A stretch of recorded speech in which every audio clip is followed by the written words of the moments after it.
Hello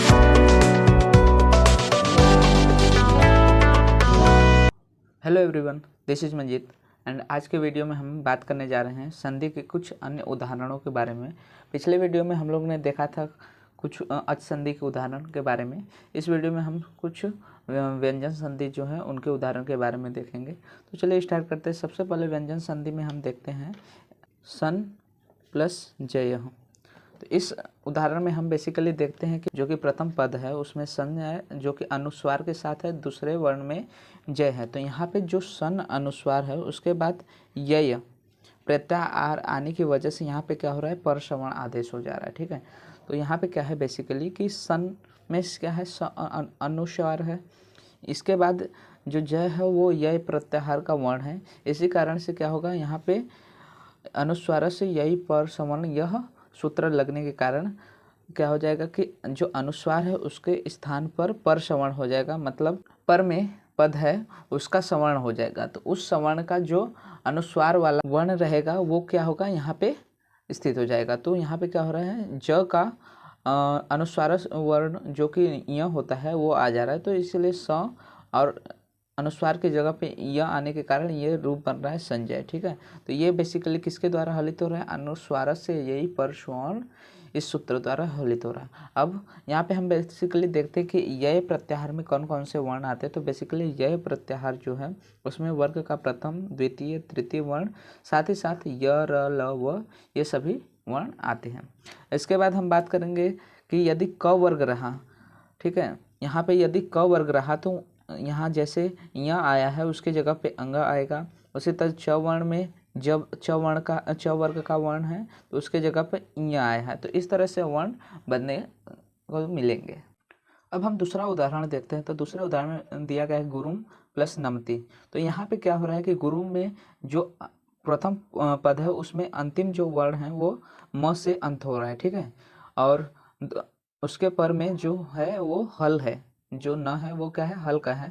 तो यदि पद के अंत में म हो तथा पर में क्या रहे, हल रहे, तो म के स्थान पे क्या हो जाता है, अनुस्वार हो जाता है। यह मो अनुस्वार द्वारा, सूत्र द्वारा ये हल किया जाता है। तो यहाँ पे म है तो म के स्थान पे क्या हो जाएगा, अनुस्वार हो जाएगा। तो जो हमें रूप प्राप्त होगा वो होगा गुरुम प्लस नमति, जो कि गुरुम नमति हो जाएगा। इसके बाद तीसरे उदाहरण की बात करेंगे। तो तीसरे उदाहरण में वाक प्लस शस्त्रम दिया गया है। तो वाक में देखिए कि यहाँ पे जो क है वो क्या है, झय प्रत्याहार का वर्ण है, और यहाँ पे शस्त्रम जो है स होने के कारण पर में, और शस्त्रम के बाद क्या है, स्वर है, स्वर है जो कि अट प्रत्याहार का वर्ण है। इसी कारण से यहाँ पे सचो अटे जो सूत्र है वो लगेगा। तो इसके अनुसार यदि झय, झय में जो क है वो आ जाएगा, झय से पर स हो तो पर में और अट प्रत्याहार रहे जो कि अवर्ण है तो स के स्थान पे क्या हो जाएगा, छ हो जाता है। तो वाक शस्त्रम दिया गया है तो यहाँ पे क जो है झय प्रत्याहार का वर्ण है, स उसके पर में है तथा स के पर में क्या है, अट प्रत्याहार होने के कारण यहाँ पे हो जाएगा वाक प्लस शस्त्रम। तो स के स्थान पे छ हो जाएगा जो कि बनेगा वाक शस्त्रम।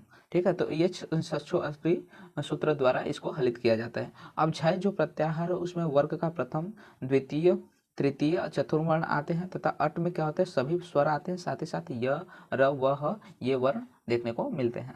अब हम चतुर्थ उदाहरण देखेंगे। तो चतुर्थ उदाहरण में बेसिकली दिया गया है वाक प्लस हरि।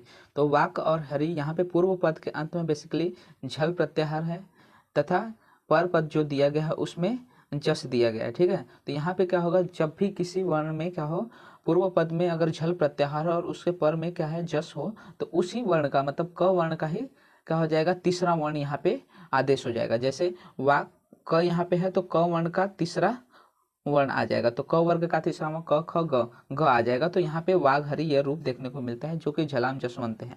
तो इस सूत्र को आप बेसिकली ऐसे याद रख सकते हो कि जब भी कभी किसी भी वर्ण का प्रथम, द्वितीय, तृतीय या चतुर्थ वर्ण देखने को मिले, उसके बाद यदि जस देखने को मिले, जस प्रत्याहार रहे, तो उसी वर्ण का क्या हो जाएगा, तीसरा जो वर्ण रहेगा वो उसके स्थान पे आदेश हो जाएगा। अब झल प्रत्याहार में बेसिकली वर्ग के प्रथम, द्वितीय, तृतीय, चतुर्थ वर्ण आते हैं, साथ ही साथ स, स, स, ह आते हैं।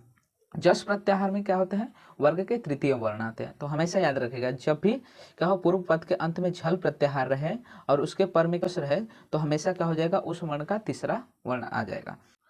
पंचम उदाहरण में ये क्या है, तत्व प्लस चैतन्यम दिया गया है। तो यहाँ पे क्या है, प्रथम पद जो है, प्रथम पद में तकार देखने को मिल रहा है, उसके बाद हमें च वर्ग का योग देखने को मिल रहा है। तो तकार के साथ जब भी च वर्ग का योग रहे तो यहाँ पे क्या होता है, तकार के स्थान पे च वर्ग आदेश हो जाता है। तो तकार के साथ यदि च वर्ग का योग हो तो च वर्ग का क्या हो जाएगा, आदेश हो जाएगा। तो यहाँ पे तत्व रहेगा और साथ में चैतन्य में आ जाएगा। तो यहाँ पे क्या हो जाएगा, जो त है उसके स्थान पे क्या हो जा रहा है, च आ जा रहा है। तो जो तकार है उसके स्थान पे क्या हो रहा है, च वर्ग आ जा रहा है। तो हमें तच्चैतन्यम ये रूप प्राप्त हो रहा है। इसमें बेसिकली स्तोह अश्चुः ये सूत्र लग रहा है जो कि स्तुत्व संधि का है। फिर षष्ठम हम उदाहरण देखेंगे। तो षष्ठम उदाहरण में दुशासन दिया गया है। तो दुष प्लस शासन ये भी स्तुत्व संधि का ही उदाहरण है। तो इसमें क्या बेसिकली दिया गया है कि यहाँ पे तकार था, यहाँ पे सकार हम लोग ने लिया है। तो जब भी सकार रहे और उसके पर में क्या रहे, स देखने को मिले, स वर्ग का योग रहे, तो सकार के बाद स वर्ग का योग रहे तो यहाँ पे क्या हो जाएगा, शकार मतलब स वर्ग आ जाता है। तो दो यहाँ पे श आ जाएगा और शासन। तो दो अब शकार जो है उसके स्थान पर क्या देखने को मिल रहा है, स वर्ग का आदेश हो जा रहा है। तो हमें दुशासन यह वर्ग या फिर यह रूप देखने को मिल रहा है जो कि इसी सूत्र द्वारा हलित हो रहा है। अन्य उदाहरण की बात करेंगे तो जो सर्पिस तमम है, ठीक है, सर्पिस प्लस तमम रूप देखने को मिल रहा है। तो यहाँ पे क्या है, तकार देखने को मिल रहा है और यहाँ पे सकार है, ठीक है। तो सकार और तकार का जब योग रहे तो तकार के स्थान पे क्या हो जाता है, ट वर्ग आ जाता है, ठीक है। तो सर्पिस यहाँ पे तकार है और अमम है। तो तकार के स्थान पे क्या देखने को मिल रहा है कि ट वर्ग आ जा रहा है। तो सर्पिस ट अमम, तो ये बन रहा है रूप सर्पिष्ट अमम। तो यह बेसिकली स्तुत्व संधि का रूप है जो कि ष्टुहु ष्टुनाष्टुहु इस सूत्र द्वारा हलित होता है।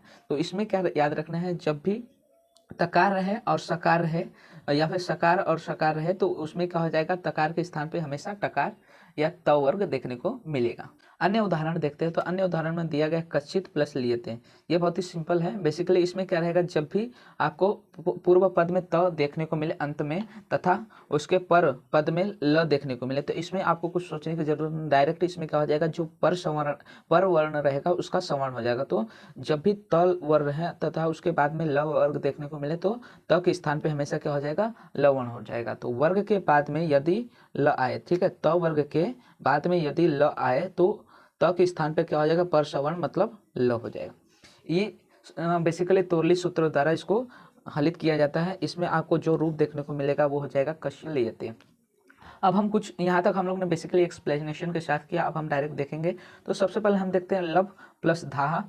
तो लब्धा ये रूप बन रहा है। तो इसमें हम बेसिकली पूछा जाएगा कि अगर सूत्र कौन सा दिया गया है। तो यहाँ पे क्या हो रहा है, बेसिकली लब में क्या है, ये प वर्ग का है, ठीक है, प वर्ग का है और इसके बाद धा देखने को मिला है। तो ये यहाँ पे झलाम जसो अंत्य सूत्र लगेगा, झलाम जसो अंत्य सूत्र लगेगा। झलाम जसो अंत्य से सूत्र से क्या हो जाएगा कि इस जो वर्ण है इसी का तीसरा वर्ण हमें यहाँ पे परसवर्ण देखने को मिलेगा। तो यहाँ पे लब्धा प्राप्त होगा रूप। इसके बाद हम बात करेंगे कुछ अन्य उदाहरण के। तो तत्व प्लस ठोकते दिया गया है। तो यहाँ पे त है, यहाँ पे बेसिकली देखने को मिल रहा है ठोकते हैं। तो तकार का किसके साथ, टकार ट वर्ग के साथ क्या हो रहा है, योग हो रहा है। तो यहाँ पे बेसिकली ष्टुनाष्टुहु ये सूत्र लग रहा है। तो बेसिकली जब भी एग्जाम में आएंगे क्वेश्चन तो आपको इसी प्रकार से आएंगे कि या तो दिया रहेगा डायरेक्ट और पूछेगा आपको कौन सा सूत्र लग रहा है, या फिर पूरा आपको बोलेगा कि ये है, जैसे यहाँ पे दिया गया था कि इस तरह से दो दिए रहेंगे पद और उनका निकाल कर सूत्र के साथ आपको लिखना रहेगा कि क्या उनका उत्तर निकलेगा। इसी के बाद संभव देखते हैं। तो यहाँ पे सम प्लस भव किया तो संभव देखने को, यहाँ पे क्या है, म जो था उसका बेसिकली अनुस्वार हो जा रहा है। तो यहाँ पे मो अनुस्वार, मो अनुस्वार ये सूत्र देखने को मिलेगा। इस सूत्र द्वारा ये संभव हलित हो रहा है। अब नेक्स्ट देखते हैं। तो कुंठित, तो यहाँ पे क्या हो रहा है, कु है उसमें ठित लग, तो यहाँ पे क्या हो रहा था, जो अनुस्वार था उसके स्थान पे उसी वर्ण का पांचवा जो है वो अनुस्वार देखने को मिल रहा है। तो बेसिकली यहाँ पे जो सूत्र लग रहा है अनुस्वारस्य यही पर सवर्ण। इसमें हम लोग ने क्या देखा था कि जब भी अनुस्वार रहेगा और उसके बाद पर में क्या रहेगा, यह जो प्रत्याहार है उसके वर्ण रहेंगे तो क्या हो जाएगा, पर सवर्ण देखने को मिल जाएगा। तो इस तरह से क्या है, जब भी क्वेश्चन बनेंगे तो आपको या तो डायरेक्ट सूत्र बताने के लिए पूछेगा कि किस सूत्र द्वारा ये हलित हो रहा है, या फिर पूछेगा कि इसको पूरा कीजिए। तो ये बेसिकली हो सकता है। तो आपको एमसीक्यू में ऐसे क्वेश्चन देखने को मिल सकते हैं, एंड ये क्वेश्चन जो है आपको 5 मार्क्स के लिए 2 क्वेश्चन ऐसे आ सकते हैं। ठीक है, तो आज के वीडियो के लिए बस इतना करते हैं, मिलते हैं नेक्स्ट वीडियो में। साथ ही साथ अगर आपको वीडियो अच्छा लगा हो तो वीडियो को लाइक कीजिए एंड चैनल को सब्सक्राइब कीजिए, जिससे आपको फर्दर वीडियो से रिलेटेड अपडेट्स मिलते रहें। साथ ही साथ आप हमारे इंस्टाग्राम और टेलीग्राम चैनल को भी फॉलो कर सकते हैं, जहाँ पे आपको सारे BMS related updates and the study materials provide हो जाते हैं।